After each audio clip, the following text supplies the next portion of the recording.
안 반가운 분인 것 같아요. 저는 오늘 오게 된 가장 큰 이유는 여러분들이 이미 기도하시고 또 계속 물심장면으로 저희 선교회를 도우시는데 사실 저희 선교회가 어떤 데 모르고 그렇게 후원하고 계시죠. 그래서 오늘 일종의 선교복으로 저희 선교회가 어떤 일을 하고 있는지를 좀 보고 드리려고 이렇게 왔습니다. 하나님 말씀을 함께 묵상하면서 정말 우리가 이 땅에서 별이 되어서 살아가는 것이 무엇인가에 대해서 좀 생각해 보도록 그렇게 하겠습니다. 자, 오늘 읽은 이 말씀, 세 절로 구성이 되어 있는 짧은 말씀이지만 우리에게 굉장히 중요한 권면 세 가지를 가지고 있는 것 같습니다. 첫째는요, 1절을 보면은 이렇게 나와 있죠. 그때 내 민족을 호위하는 큰 군주 미가엘이 일어날 것이요 또 환란이 있으리니 이는 개국 이래로 그때까지 없었던 환란일 것이며 그때 내 백성 중 책에 기록된 모든 자가 구원을 받으리라. 다니엘서를 보면은 1장에서부터 11장까지 앞으로 있을 일에 대해서 계속 예언을 하고 있습니다. 그래서 여기에 보면은 고대 근동의 역사가 이미 보입니다. 600년, 다니엘은 언제 살았냐면은 한 BC 600년도 정도에서 살기 시작을 해서 그래서 한 530년대까지 살았던 사람으로 그렇게 우리가 이해를 하는데 벌써 일이 일어나기 전에 수백 년 전에 이런 일들을 다 자세하게 얘기를 하고 있어요. 자, 그런데 그걸로 만족하지 못하고 이 다니엘서 12장에 가서는 무엇을 강조하냐면 이 그때는 언젠가? 바로 종말입니다. 세상 끝날입니다. 그러니까 다니엘은요, 앞으로 몇백 년 동안 있을 일만 얘기를 하는 게 아니라, 예언을 하는 게 아니라 세상이 끝나게 될 날, 그게 몇백 년인지 몇천 년인지는 모르지만 분명히 그 날을 염두에 두고 이 말씀을 마지막으로 12장에서 마무리를 하는 겁니다. 자, 그래서 이 1절 말씀이 우리에게 권면하는 보조는 이겁니다. 세상의 끝을 의식하면서 살아라. 여러분, 이 세상은 분명히 끝이 있습니다. 그리고 그 끝이 있는 날, 그 끝날, 마지막 날에 하나님은 다시 이 땅에 오셔서 모든 것을 회복하시고 심판하시고 하나님의 나라를 다시 세우실 것이라는 겁니다. 사람들은 자신들이 좋아하는 것만을 믿으려고 하는 그런 성향이 있습니다. 그러나 중요한 것은 뭐예요? 우리가 좋아하는 것을 믿는 것, 이건 전혀 의미가 없습니다. 우리가 인정하든 인정하지 않든 간에, 부인하든 간에 분명히 진리는 이 땅에 계속 진행이 되고 세워질 것입니다. 그리고 그 진리는 우리에게 분명히 선언합니다. 언젠가는 이 세상은 분명히 끝난다는 사실. 그리고 주님이 다시 이 땅에 오신다는 사실을 분명히 선언합니다. 자, 우리는 우리의 삶에서 이런 끝날을 두 가지로 만날 수 있을 것 같아요. 첫째는요, 우리가 여기서 열심히 살다가 죽으면 그게 바로 세상의 끝날입니다. 자, 둘째는 뭡니까? 우리가 여기서 열심히 사는 동안에 예수님이 다시 오실 수 있습니다. 구름을 타고 권세를 가지고 이 땅에 오셔서 이 세상의 이 최종 마지막 날을 진행하실 수도 있어요. 이 두 가지 가능성에 대해서 우리는 항상 열려있는 마음으로 살아야 합니다. 그런데 문제는 뭡니까? 이 땅에서 살다 보면 어느 순간부터 우리는 이 종말이라고 하는 마지막 날이라고 하는 것에 대해서 의식을 하지 않고 사는 경우들이 너무 많은 것 같아요. 열심히 치열하게 살다 보면은요, 세상 끝날이 오고 있다는 사실을 전혀 마음속에 두지 않고 마치 내가 영원히 이 땅에서 살 것처럼 그렇게 생각하고 행동하고 그렇게 시간을 보내고 그렇게 투자하고 살아가는 것 같습니다. 그러면 여러분, 성경은 분명히 얘기를 하고 있습니다. 종말은 다가오고 있기 때문에 우리가 이 땅에서 살면서 이 마지막 날을 항상 염두에 두고 살아가는 거예요. 일절이 그걸 권면하고 있습니다. 무엇이 차이입니까? 왜 이게 중요하죠? 우리가 영원히 여기서 살 것 같이 생각을 하고 산다면요, 내 마음대로 그냥 흐지부지 혹은 이 방만하게 내 삶을 살 수 있어요. 자, 그런데 우리가 지금 분명히 종말을 향해서 가고 있다. 언젠가 내 삶에도 끝이 있다. 이걸 의식하고 살게 되면은 내가 투자하는 시간과 내가 사는 방식과 내가 서로 다른 사람들에게 대하는 그 방식이 완전히 달라질 수 있어요. 정말 의식하는 것이 얼마나 중요하냐면 오스카 와일드라는 사람은 이런 식으로 얘기했거든요. 젊음은 젊은이들에게 주기에는 너무 아깝다. 무슨 뜻인지 아시겠죠? 우리가 젊었을 때 영원히 살 것 같이 그렇게 살 때는요 정말 시간의 소중함 그리고 세상 끝이 언젠가는 내가 죽을 것이라는 그 생각을 못하고 살거든요. 그래서 참 이 흥청망청 방만하게 살잖아요. 반면에 나이가 들면 들수록 주님 만날 날이 가까워지면 가까워질수록 어떻습니까? 죽음에 대해서 주님 만날 날에 대해서 의식하게 되거든요. 자, 그러면은 삶의 가치관이 달라지고 삶의 방식이 달라지고 그래서 이제 흥청망청 이렇게 사는 것 이런 것도 상당히 자제가 된다는 것이죠. 자, 그리고 이 종말이 오면은 1절을 잘 보십시오. 우리가 이 종말이 오는 것을 어떻게 알 수 있냐면은 그 종말이 오기 전에 엄청난 환란이 임할 거라고요. 당연하죠. 왜? 하나님이 심판하시러 오시기 전에는 분명히 이 땅에 엄청난 환란이 있을 거라는 거죠. 저는 요즘에 세상이 돌아가는 것을 보면서 정말 주님 오실 날이 멀지 않았다 그런 생각을 참 많이 하게 됩니다. 9.12 사태 같은 아주 끔찍한 일, 요즘에는 또 아이시스 같은 그런 아주 힘축한 그룹 이런 것들을 통해서 우리가 온갖 지금 재난들을 다 경험하고 있지 않습니까? 이런 걸 보면서 주님이 오실 날이 정말 멀지 않은 것이 사실인 것 같다 이런 생각을 합니다. 왜냐하면 이 마태복음 마지막 장에 보면 이런 것들이 다 뭡니까? 종말에 있을 징조라고 저는 생각해요. 그래서 우리가 생각하는 것보다 훨씬 더 종말에 가까이 와서 살고 있다 그렇게 생각할 수 있을 것 같습니다. 또 한 가지는 뭐냐면요, 우리가 이 땅에 사는 한 고난과 아픔은 우리의 삶에서 결코 분리될 수는 없다고.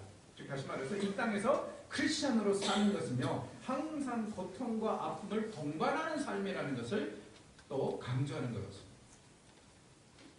자, 성경에 보면은 이 땅에서 우리가 살면서 꼭 행복과 즐거움과 기쁨만을 누릴 것은 아니라고 생각을 하죠. 그렇게 가르칩니다. 자, 그래서 이제 구약에 보면은 제가 굉장히 좋아하는 책이 뭐냐면은 민수기예요. 왜냐면은 민수기의 히브리어 이름을 우리말로 번역을 하면은 광야에서라는 뜻을 가지고 있습니다. 광야에서.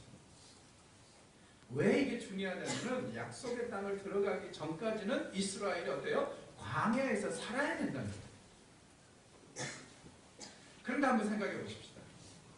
이 광야에서의 삶은 신약에 보면 뭐라 그래요? 우리를 나그네의 삶이라고 하고 그 다음에 또 광야의 삶을 살고 있다고 그러지 않습니까? 크리스천들은. 그러니까 지금 이 민수기는 광야에서의 삶은요 우리가 사는 이 땅에서 삶을 지금 얘기를 하고 있는데 광야에서의 삶은 고난과 아픔과 불편함에서 자유할 수가 없습니다. 생각해 보십시오. 여행을 떠나는데 길을 떠나는데 혹시 잠자리가 불편하다고 침대를 싸가지고 가시겠습니까? 여행을 가는데 먹을 것이 불편하다고 냉장고 챙겨서 가시겠습니까? 그럴 리는 없죠. 나그네의 삶, 광야에서의 삶은요 불편을 감수해야 된다는 삶이라고. 너무나도 많은 경우에 마치 이 땅에서 영원히 살 것처럼 생각하는 사람들은 조금만 힘들면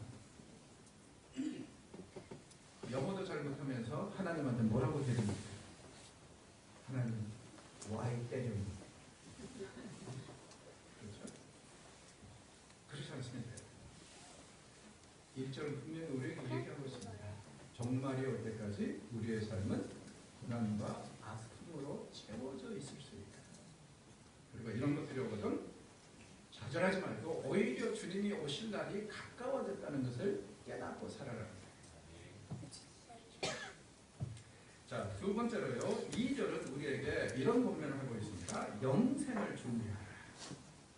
영생을 준비하면서 땅의 피끌 가운데 있는 자 중에서 많은 사람이 깨어나 영생을 받는 자도 있겠고 수치를 당하여 영원히 부끄러움을 당할 자도 있을 것이다. 그렇게 말씀하십니다. 자, 본문은요 분명히 모든 사람은 부활한다고 합니다. 잘 보세요. 믿는 사람들만 부활하는 거 아니에요. 안 믿는 사람들도 부활합니다. 하나님의 자녀들만 부활하는 것이 아니라 하나님을 거역하고 거부했던 사람들도 부활해요. 악한 사람도 부활합니다. 선한 사람도 부활합니다. 무신론자도 부활합니다. 크리스천들도 부활합니다. 과거에 살았던 사람들, 오늘 이 순간에 우리와 함께 살고 있는 사람들, 그리고 미래, 주님이 당장 오시지 않는다면 미래에 살 사람들, 그들도 다 나중에 어떻게 된다는 거예요? 종말이 되면 부활할 것이다. 그러니까 우리만 부활하는 게 아니에요. 그러므로 질문은요, 우리가 부활하느냐 하지 않느냐가 아닙니다. 질문은 이겁니다. 과연 무엇을 위한 부활을 할 것인가? 그걸 우리가 고민을 해야 돼요. 영원히 주님과 함께 행복하게 살게 될 그 부활이냐, 아니면은 영원히 지옥에 가가지고 고통을 당하면서 살 그 부활이냐, 이 둘 중에 하나예요. 여러분들은 분명히 선택하셨죠? 어떤 부활을 누릴 것인지 선택하셨죠? 여러분은 주님과 함께 행복하게 영원히 살기 위한 부활을 선택하셨죠? 아멘. 이 묵비권을 행사하시는 분들 수상합니다. 아무쪼록 영원히 주님과 함께 행복하게 살게 되기 위한 그런 부활을 누리시기 바랍니다. 그리고 그걸 위해서 준비하십시오. 그리고 3절을 보니까 또 다른 교훈을 주는데요. 3절, 지혜 있는 자는 궁창의 빛과 같이 빛날 것이요 많은 사람을 옳은 대로 돌아오게 한 자는 별과 같이 영원히 빛나리라. 이렇게 이제 말씀을 하십니다. 자, 이 말씀은, 자, 그렇다면은 1절은요 종말이 온다 말씀하셨죠. 2절은 뭐라 그래요? 모든 사람은 부활한다. 자, 3절은 무엇을 얘기하냐면, 그렇다면 부활의 소망을 가지고 예수님하고 영원히 누리고 즐기게 될 그 삶을 기대하면서 오늘 이 땅에서 우리는 어떻게 살아야 하는가를 분명히 제시하고 있습니다. 어떻게 살아야 돼요? 하늘의 별처럼 살아야. 하나님의 별이 되어서 사시기 바랍니다. 네. 자, 그러면 사람마다 각자 하나님의 별이 되는 방법은 다르다고 저는 생각합니다. 어떤 사람은 열심히 전도해서 하나님의 별이 되고요. 어떤 사람은 직장에서 부하 직원들에게 또 상관들에게 빛과 소금의 역할을 잘해서 별의 역할을 할 수도 있고요. 어떤 사람은 가정에서 자녀를 잘 양육하고 그 잘 양육된 아이들을 하나님께 드림으로 인해서 별의 역할을 할 수도 있습니다. 저는 제 개인적으로는요, 하나님의 별이 되고자 이 스타 선교회라는 것을 10년 전에 세웠어요. 스타 하니까 별이란 뜻인데 이걸 가지고 자꾸 사람들이 오해를 해요. 뭐 딴 따라 선교회냐, 뭐 이런 식으로 스타 하니까. 그런 건 아니고요. 스타 하면은 이게 이제 영어에서 오는 그 약자를 바탕으로 한 건데, STAR이 어떻게 됐냐면 Strategic Teaching and Resource라는 그 말인데, 우리말로 번역을 하면은요 전략적인 가르침과 리소스 선교회라는 거예요. 이 선교회를 시작하게 된 배경은 이렇습니다. 저는요 사실 청년 때부터 이 말씀, 다니엘서 12장 3절 말씀을 가슴에 품었어요. 그리고 끊임없이 기도했습니다. 하나님, 언젠가는 저도 하나님의 별이 되고 싶습니다. 그러니 저를 별의 삶을 살 수 있도록 도와주세요. 그렇게 계속했어요. 그러다가 드디어 이제 10년 전에 선교회를 세우기로 결정할 때 이 별이란 말을 어떻게든지 그 이름에 집어넣고 싶었어요. 그래서 이제 제가 이 스타라는 말을 약자를 통해 가지고 별이란 말로 이제 집어넣어서 하고, 그다음 저희 이제 웹 주소를 보면은 스타 123.kr인데 거기에 보면 1, 2, 3이 무엇을 상징하냐면 다니엘서 12장 3절 말씀. 그래서 거기에 들어가 있고, 우리 홈키에 들어가면은 제일 먼저 뜨는 말씀이 바로 다니엘서 12장 3절 말씀. 하나님의 별이 되는 선교회가 되게 해주셨어요. 그랬더니 나중에 이제 그 롯데 그룹에서 우리를 카피한 것 같아요. 롯데타워가 지금 123층이죠. 1, 2, 3. 이게 이 인쇄판에 제가 이 스타 선교회를 세우게 된 동기는 이렇습니다. 저는 97년도에 아까 이제 조영수 목사님 말씀하셨거든요. 97년도에 백석대학교에 교수로 왔어요. 사실 저는 좀 특이한 사람입니다. 75년도에 중학교 2학년 때 캐나다로 이민을 갔어요. 그래서 거기서 중학교, 고등학교, 대학교를 나와서 미국으로 가서 이 트리니티라는 곳에서 석사, 박사를 하고 이제 한국에 들어온 소위 1.5세입니다. 한국에 들어와가지고 교수를 시작하면서 방학이 되면은 제가 계속 자비량, 그러니까 내가 내 비행기표 사고 해가지고요, 자비량으로 선교지를 다니면서 선교지에 있는 신학교들을 다니면서 곳곳에서 일주일씩 여기서 저기서 집중 강의를 해줬어요. 자, 집중 강의라고 하는 게 뭐냐면은 제가 이 작게 한 데는 한 20시간, 그러면 이제 통역이 또 세워질 때도 있으니까 그게 40시간이 되는 거죠. 심하게 부려먹는 데는 제가 50시간까지 했어요. 오랜만에 왔으니까 본 좀 뽑겠다고 해서. 그래서 이렇게 이제 가서 자기량으로 강의를 해주고, 저는 그게 별거 아니라고 생각을 했는데 이 신학교를 운영하시는 선교사님들은 대체적으로 되게 좋아하시더라고요. 그러면서 계속 와달라고. 이유는 뭐냐면은 이 선교사님들이 학교를 시작하고 강사들을 찾아서 강의를 해야 되는데 자기네들이 실천신학이나 이런 것들은요 교과서나 잘 따라가면 하겠는데 문제는 성경은 너무 범위가 넓고 다양하기 때문에 어떻게 할 수가 없다는 거예요. 게다가 자기네들이 신대원 시절을 되돌아보면은 다른 건 다 가르쳐줬는데 성경만 안 가르쳐줬다는 거예요. 그래서 저 이제 신학교 교수로서 참 많이 회개를 했습니다. 그래서 이제 자기네들한테 너무 도움이 된다고 그렇게 계속 말씀을 하셨어요. 그래서 이제 계속 이 사역을 했습니다. 여름방학, 겨울방학 때는요. 자, 그러다가 한 10년이 지난 다음에 제가 이제 36살에 교수가 됐었는데 한 10년이 지나서 한 47, 8세 되니까 고민이 생겼어요. 어떤 고민이 생겼냐면 우리가 보통 이렇게 얘기를 하죠. 50을 전후로 해서 사람은요. 50을 전후로 해서 인생을 획기적으로 바꿀 수 있는 마지막 기회가 주어진다. 그래서 50을 전후로 해서 이때 마지막 변화를 주지 않으려면 못한다면은 그 다음에는 이제 은퇴할 때까지 죽을 때까지 그냥 하던 일 그대로 가야 된다고 그래요. 그래서 50을 바라보면서 제가 고민이 된 게 내가 과연 계속 신학교에서 머물면서 신학교수로 은퇴할 것인가 이게 고민이 된 거예요. 왜 그러냐면은 저에게는 솔직히 말해서 이런 고민이 있었습니다. 제가 계속 신학교에서 교수로 사역하다가 나중에 하나님 앞에 섰을 때 제가 정말 하나님 앞에서 떳떳할 수 있을까? 이런 고민이 생겼어요. 왜냐하면 제가 처음에 신학을 하게 된 동기는 신학교 교수가 아니라 목회하려고 했거든요. 그런데 어느덧 하다 보니까 쉽게 말해서 이 교수직을 하고 있는 거예요. 이 조선족들은 직업을 다 질이라고 그러더라고요. 그래서 교수직을 하고 있는 거예요. 그래서 과연 목회 안 하고 교수직을 하는 것이 정말 하나님 앞에 떳떳한 그런 명분이 될 수 있을까? 그게 고민이 되고, 그다음 둘째는요, 우리가 항상 하는 얘기가 뭐냐면 신학의 꽃은 목회라고 합니다.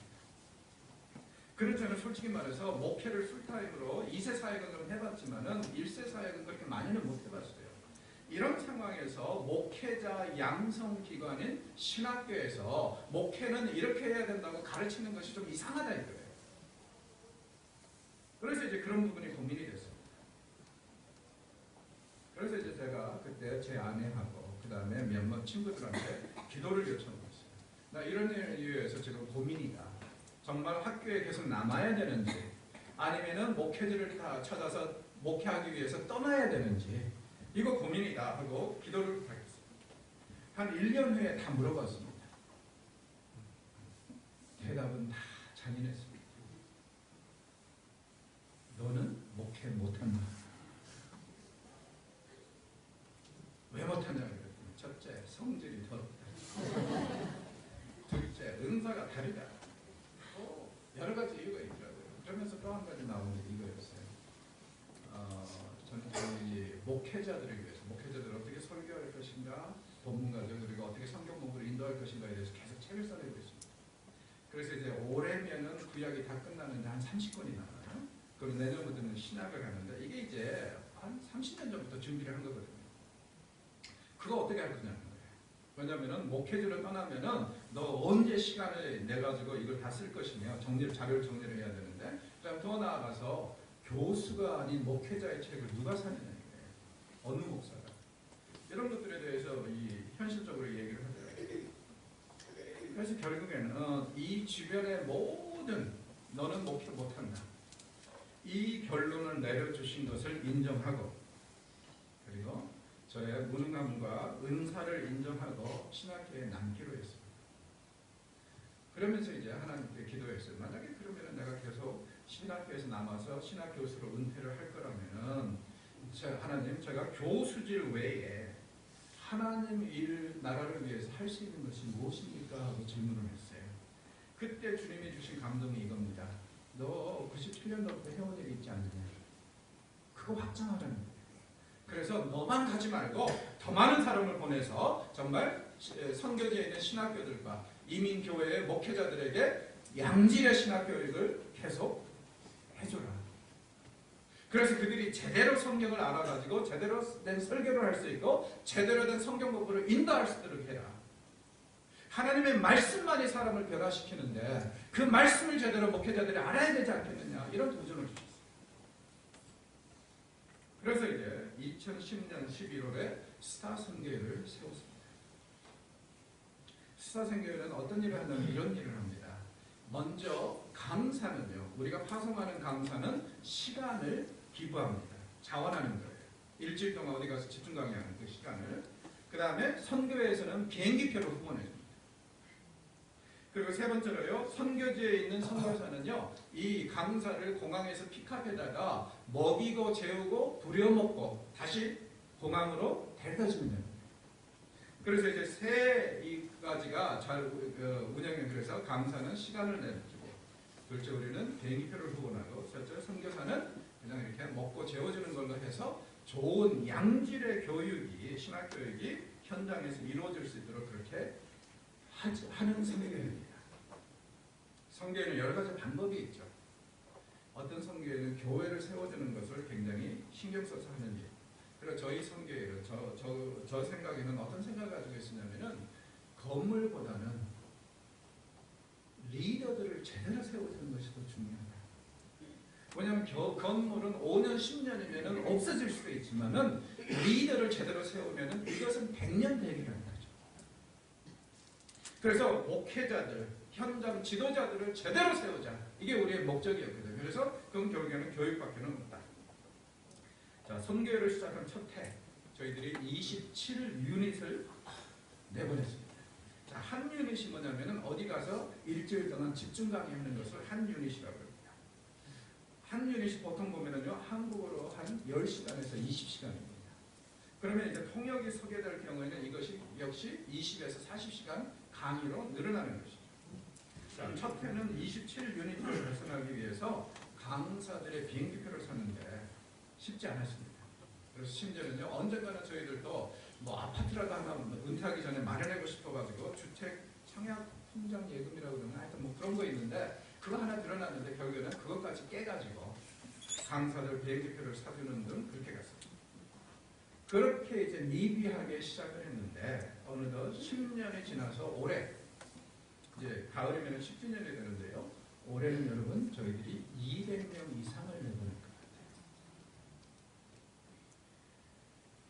그래서 이 올해가 이제 우리가 보통 회계년도가 10월 말까지인데 현재 지금 2월 말까지 80여 명이 나왔어요. 이 추세라면 200명이 넘을 것 같아요. 자, 200명이 넘으면 우리가 후원하는 비행기표 값만 해서 2억이 넘습니다. 왜냐하면 우리는 아프리카까지 보내니까. 이런 선교를 하고 있는데 지난 10년을 되돌아보면서 감사하는 것들은 이런 것들입니다. 첫째, 이처럼 200명의 비행기 값을 후원할 수 있도록 성장시켜 주신 하나님. 그리고 우리는 앞으로 이 일을 계속할 것입니다. 그리고 두 번째로 하다 보니까 또 다른 필요가 생겨서 다른 일도 하게 됐어요. 2년 전부터 선교사들 혹은 원주민 사역자들 중에서 긴급 수술과 치료가 필요하신 분들의 의료비를 저희들이 지원하고 있습니다. 사건의 발단은 이렇습니다. 3년 전에 어떤 일이 있었냐면요. 제가 우크라이나로 강의를 갔어요. 그런데 이제 토요일 날 도착을 했는데 주일 날 그 선교사님이 어레인지를 해가지고 우크라이나 교회에 가서 설교를 하더라고요. 그렇게 이제 어레인지를 해놔서 그렇게 했어요. 자, 우크라이나 사람들은요, 오랫동안 핍박당하던 지하교회에다가 지상으로 올라온 지, 이제 핍박이 멈춘 지가 고작 20여 년밖에 안 됩니다. 자, 그래서 그런지 예배에 대한 열정이 대단해요. 그 사람들 주일날 예배 드리는데 3시간을 드립니다. 그리고 3시간 예배가 다른 거 아니에요. 찬양 한 20분 하다가 설교자가 나와서 한 40분 설교를 하고, 그 다음에 한 20분 찬양하다가 또 두 번째 설교자가 나와서 또 40분 설교를 하고 해서 3편의 설교를 해요, 주일날. 죽음이죠? 한 편의 설교 듣기도 죽음하시죠? 어서 말을 하세요. 제가 조 목사님한테 조언을 할 테니까 말씀하세요. 오라, 우리가 서로 변론하자. 자, 그래서 이제 3편의 설교를 하는데 첫 번째 설교를 제가 이제 했어요. 그래서 이제 영어로 하면은 거기는 이제 통역이 한국말 통역을 구하기 어려워가지고 영어로 해달라고 그래요. 그래서 영어로 하면은 이제 러시아 자매가 러시아어로 통역을 하는 그런 이제 상황이었는데 딱 이제 하고 나서 그날 그 담임 목사님이 점심 같이 하자고 그래서 그분 집에 가서 점심을 하게 됐어요. 근데 이 대화 중에 자꾸 이렇게 가슴을 만지세요. 뭔가 좀 답답하고. 그래서 이제 그런 상황을 보는데 그럴 때마다 사모님은 우스갯소리로 뭐라고 그러시냐면은 또 국기에 대한 경례를 하고 있다고. 그렇게 하는데 나중에 이제 돌아오는 길에 그 선교사님들 물어봤어요. 왜 자꾸 가슴을 만지느냐. 그랬더니 하시는 말씀이 지금 심장 수술을 받아야 된다.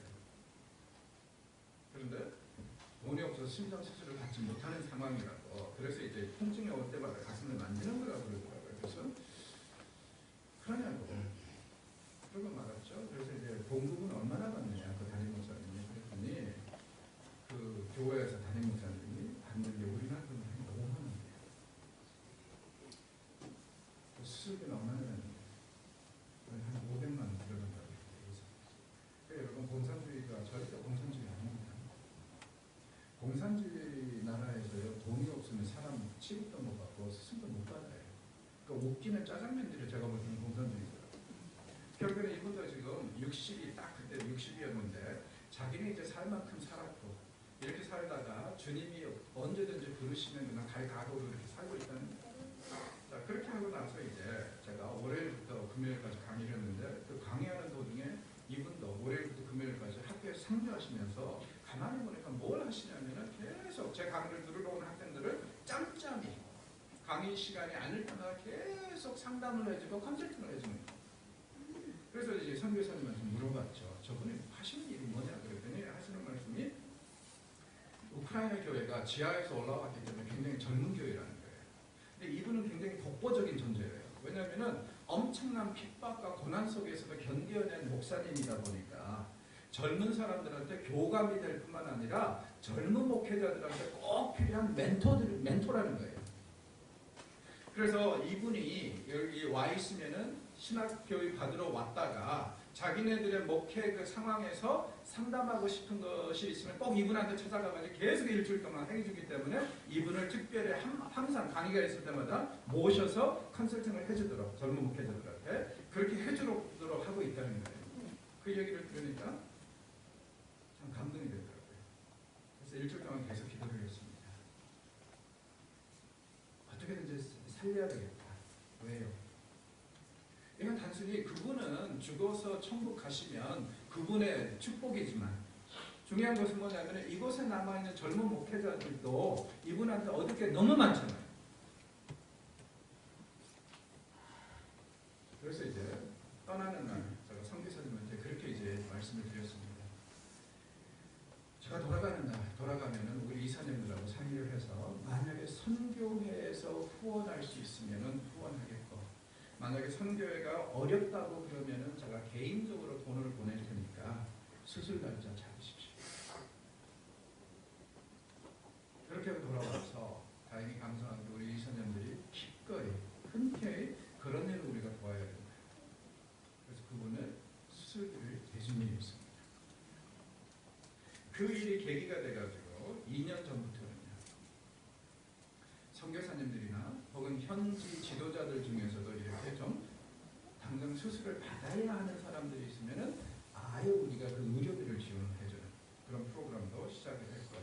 가장 최근에 혜택을 보신 분 중에 이런 분이 있으세요. 한 30년을 남편 선교사님하고 이 바누아투에서 사역을 했는데 한 3, 4년 전부터 가슴에 뭐가 있어가지고 거기 병원을 갔더니 이거 염증이라고 그러면서 염증약을 주신 거예요. 그걸 먹고 계속 기다렸는데 낫지를 않으니까 한 3년 지나서 한국에 와서 검사를 해보니까 유방암 말기라. 약을 아무리 써봐도 안 돼요. 그래서 의사들이 처방한 게 뭐였냐면 신약을 한번 써보자. 문제는 뭐냐면 우리 의료보험에 신약은 커버를 안 해줍니다. 근데 4차례, 한 달에 한 차례 한 달씩 해서요. 4차례 치료를 보고 경과를 보자고 그러는데 이 한 번 할 때마다 한 차례 할 때마다 500만 원 들어요.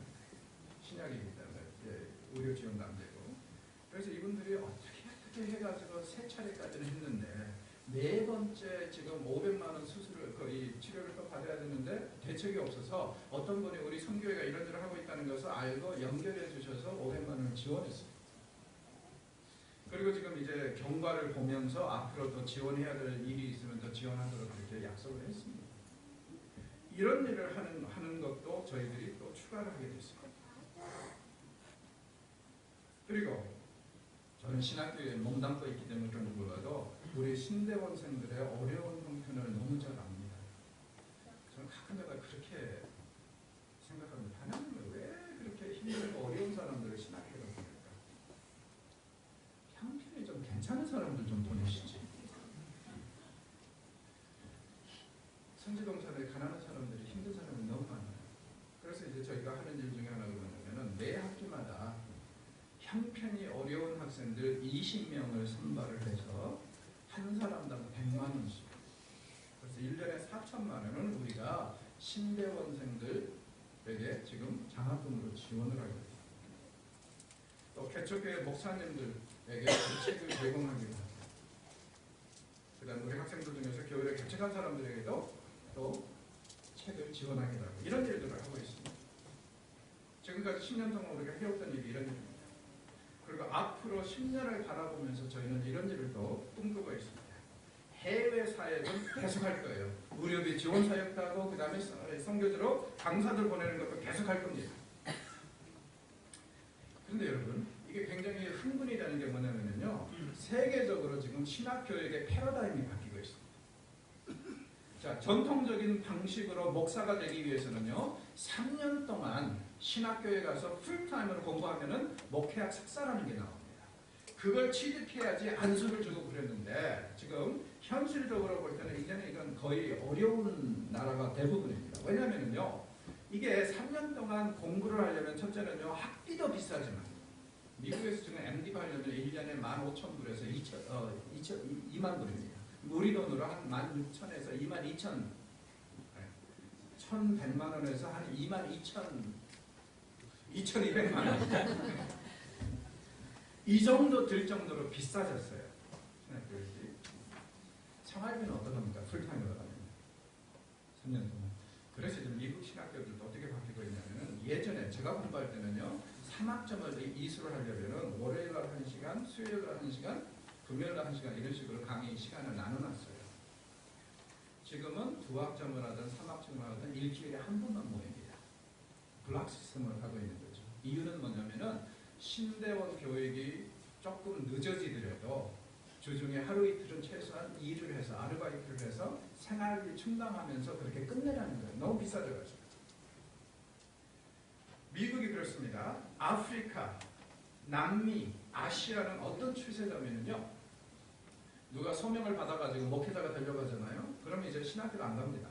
먼저 교회에서 사역을 시작해요. 그리고 나서 어떻게 하냐면 그 지역에서 2달, 3달 간격으로 이 모이는 신학교예요. 저는 이게 모바일 신학교라고 그러는데 그런 게 있어요. 그래서 이 2-3달에 한 번씩 인텐시브로 모여가지고 일주일 동안 빡세게 하루 종일 아침 보통 9시에서 저녁 6, 7시까지 해서 일주일 동안 해서 과목 하나 내지 2개를 끝내주는 그런 신학교들이 지금 곳곳에서 세워지고 있고 곳곳에서 진행이 되고 있어요. 지금 그렇게 가고 있어요. 그래서 이런 상황을 볼 때 저는 스타 선교회가 굉장히 시기적절하고 의미심장한 사역을 하고 있다. 왜요? 바로 그런 프로그램에 우리가 양질의 교육이 이루어질 수 있도록 강사들을 파송하는 게 우리의 일입니다. 그렇죠? 세상의 신학교육이 그렇게 바뀌고 있습니다. 그리고 올해 들어서요, 저희가 두 나라에서 파일럿 프로젝트를 시작했습니다. 케냐와 네팔에서 시작을 했는데 어떤 일이냐면요, 저희들이 선교회에서 아예 그 나라의 신학자들을 풀타임으로 고용을 해서 1년 12개월 봉급을 주고 그 지방으로 내려가서 강의를 하게 하는 거예요. 그래서 이제 조건이 이겁니다. 매년 여름에 겨울에 방학을 두고 안 두고는 그 상황에 따라서 다른데 매년 한 사람당 24 강좌는 해라.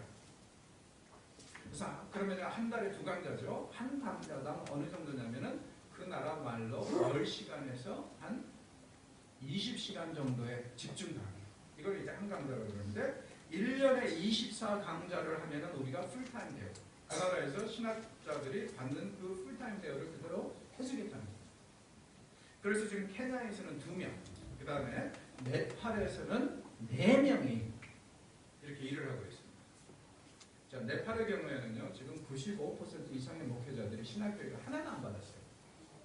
그러면서 목회를 하다 보니까 강단에 올라가서 설교를 어떻게 합니까? 그저 쓸데없는 간증 소리를 해요. 하나님의 말씀이 완전히 가려져 버렸어요. 근데 사람을 변화시키고 세상을 변화시키는 것은 하나님의 말씀이지 간증이 아니거든요. 그래서 이 사람들에게 어떻게든지 교육이 제대로 될 수 있도록 하기 위해서, 그래야지 교회가 더 말씀 안에서 거듭날 수 있습니다. 그래서 네팔에서는 4명이 이런 일을 하고 있습니다. 지방을 다니면서. 이런 것들을 저는 이제 모바일 신학교라고 그러는데, 지금 파일럿 프로젝트로 이 두 나라에서 시도를 해보고 있는데, 한 2년 후에 이것이 뿌리가 잘 내리게 되면은 다른 나라들로 지금 확대하려고. 그래서 곳곳에서 정말 의미심장한 그런 교육이 일어날 수 있도록 그렇게 하려고. 그리고 이제 한국에서도 또 이런 일을 하고 있습니다. 지금 제가 지난 한 7, 8년 동안 무슨 일을 했냐면요, 1년에 2번씩 2박 3일 목회자들을 위한 성경 세미나를 했어요. 그래서 성경 하나를 딱 끝내주는 그런 세미나. 왜? 그렇게 이제 목회자들이 와서 배우고 돌아가면은 설교가 달라지고 퍼스펙티브가 달라지거든요. 그래서 그런 일을 계속 해왔는데, 이것을 이제 수도권에서만 할 게 아니라 장기적으로 확장하려고요, 전국으로. 그래서 어떤 꿈을 가지고 있냐면은 앞으로 전국에 지방에 내려가니까 정말 대책이 없더라고요. 수도권에는 그래도 목회자들이 신경 쓰면 찾아다닐 만한 세미나들이 있어요. 그런데 없어요, 지방에는. 그래서 이제 한 10여 곳을 선정해가지고 매년 곳곳에서 한 2번 정도씩 신학 교육이 이루어질 수 있는, 성경 교육이 이루어질 수 있는 그런 세미나를 개최하려고 지금 준비를 하고 있습니다. 이런 일을 왜 제가 준비를 하게 된다면 가장 큰 이유 중에 하나는 이런 겁니다. 지금 앞으로 10년 내에 신학교에서 교수하고 있는 교수진들의 30%가 은퇴를 합니다. 그런데 이들 중에는요, 정말 이 제대로 된 교육을 받고 제대로 된 학교에서 잘 양육받은 그런 교수들이 많아요.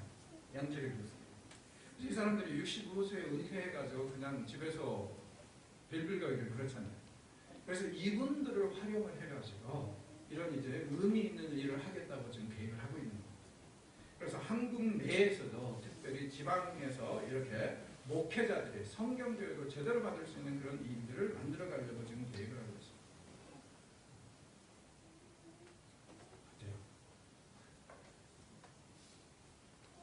꼭 해야 될 일이라고 생각하지 않으세요? 네. 이런 얘기 들으면 여러분들도 흥분되지 않으세요?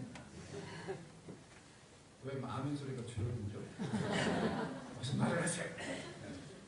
그래서 이런 이 계획을 세우고 있는데, 그래서는 여러분들에게 이렇게 말하고 싶습니다. 하늘의 별이 되고 싶으십니까? 그러면요, 여러분 돈 많이 벌어요. 돈 많이 벌어서 하나님 일 하는데 돈 많이 투자하시고 헌신하십시오. 제가 해보니까 하나님을 하는 데도 분명히 돈이 많이 필요한 것 같아요. 돈 없으면 못 돼요. 그러니까 하나님 일을 제대로 하려면은 정말 돈이 많이 필요하니까 성도님들이 열심히 일을 하고 헌신해서 이런 일이 이루어지도록, 하나님의 기뻐하시는 일이 이루어지도록, 그게 우리가 별이 되는 방법이 아니겠습니까? 저희 선교에게는 너무 많이 주지 마세요. 저는 솔직히 말해서 후원이 늘어날수록 부담스럽습니다. 왜냐면요, 성도님들이 얼마나 수고해서 번 돈인데 그 돈을 하나님이 기뻐하시고 헌금하신 분이 참 보람을 느끼는 일에 써야 한다는 그 부담감이 있기 때문에 헌금이 늘어나면은 감사하지만 한쪽으로는 참 부담스러워요. 왜? 또 이걸 잘 써야 되니까. 그렇죠? 1년 반 전에 제 아내가 뇌종 수술을 받았습니다. 그때 사경을 헤매는 제 아내의 모습을 보면서 참 그런 생각을 했어요. 인생 별거 인생 별거 그냥 오늘 이 순간 열심히 성실하게 하나님의 맡겨주신 일을 하다가 부르시면 가는 것이 인생입니다. 그리고 언젠가는 우리가 주님 앞에 섰을 때 분명히 주님은 우리에게 이런 질문을 하실 것 같아요. 너 뭐 하다 왔냐? 어떤 삶을 살다가 왔냐? 너 평생 뭐 했냐?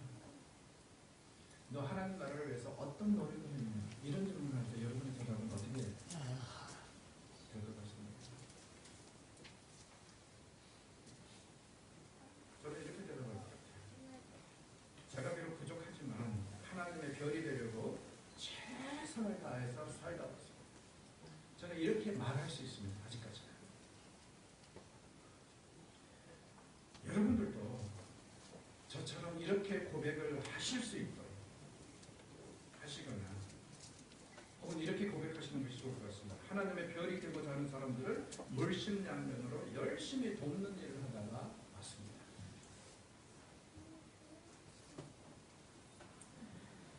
저는 두 가지 부탁을 하고 마무리하려고 합니다. 첫째, 저희 선교를 위해서 계속 기도해 주십시오. 그리고 후원해 주세요.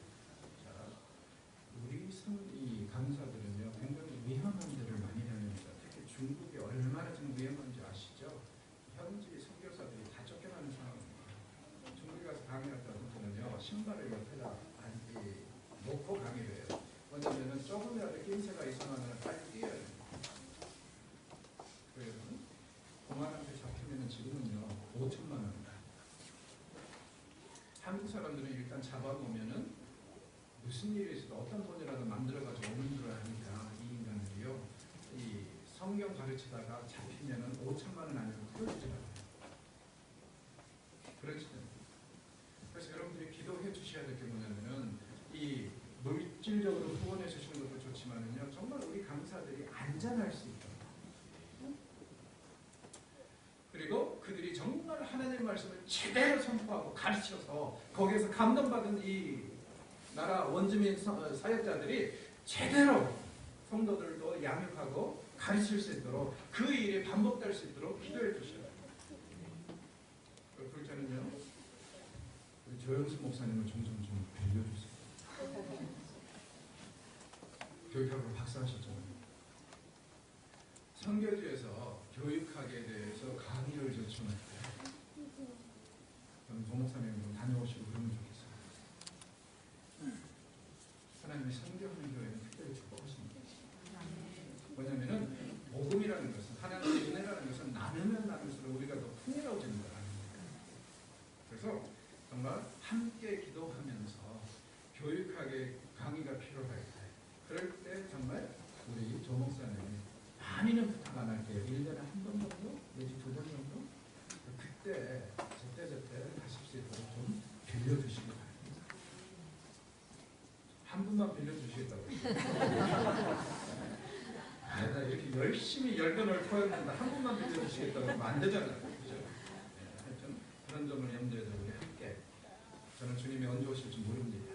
주님이 오시는 방법은 두 가지라고 그랬죠. 우리가 죽어서 주님을 만나든지 아니면 우리가 살아있는 오실 수 있다고 그랬죠. 언제 오실지는 모르지만 오실 때까지 우리가 최선을 다하겠습니다. 그리고 모든 것이 합하여 선을 이룬다고 했는데 우리가 합심하고 연합하고 나름대로 여러 가지 몸짓을 통해서 하나님의 영광을 보면서 정말 함께 하나님의 별이 되었습니다. 이 땅을 살다가 주님을 부르실 때 당당하게 주님 앞에 설 수 있었습니다. 기도할게요. 하나님, 정말 저희들은 하늘의 별이 되기를 원합니다. 이 어두운 세상을 밝혀주는